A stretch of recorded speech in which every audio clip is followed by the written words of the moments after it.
தென்றலே மெல்ல பேசு சீரியல்ல நாளைய எபிசோட்ல என்ன நடக்க போகுது அப்படிங்கிறத பார்க்கலாம்.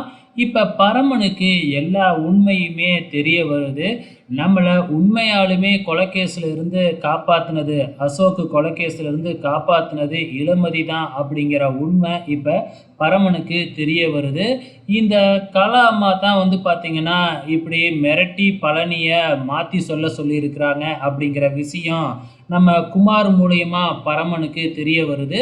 ஸோ இதுக்கப்புறம் என்ன நடக்கும்? கண்டிப்பா குமார் நான் தான் சொன்னேன்னு கலாம்மா கிட்ட சொல்லிடாத, எனக்கு இல்லைன்னா பிரச்சனை வந்துரும் அப்படின்னு சொல்லியிருப்பாப்புல.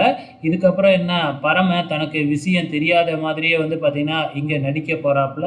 அதே நேரத்தில கொஞ்சம் கொஞ்சம் இளமதி மேல கோவத்தில இருந்த பரமனுக்கு, இப்ப இளமதிய ஃபுல்லா வந்து சப்போர்ட் பண்ண ஆரம்பிக்க போறாப்புல. இன்டைரக்ட்டா யாருக்கும் தெரியாம.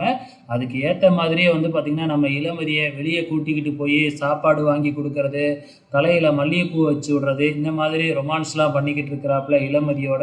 இந்த பக்கம் கலாவுக்கும் லைட்டா பரம மேல டவுட் வர ஆரம்பிக்குது. ஏன்னா, பரம வந்து பார்த்தீங்கன்னா, நம்ம மேல சந்தேகப்பட்டு விசாரிக்க ஆரம்பிச்சுட்டான் அப்படின்னு தெரிஞ்சிருச்சு இல்லையா? இதுக்கப்புறம் கலா என்ன செய்ய போகுது அப்படிங்கிறத பார்க்கலாம். எது எப்படியோ நம்ம பரமனுக்கு இளமதி பத்தி தெரிஞ்சுக்கிச்சு. இதுக்கப்புறம் கொஞ்சம் நல்லா இருக்கும்னு நினைக்கிறேன். வெயிட் பண்ணி பார்க்கலாம்.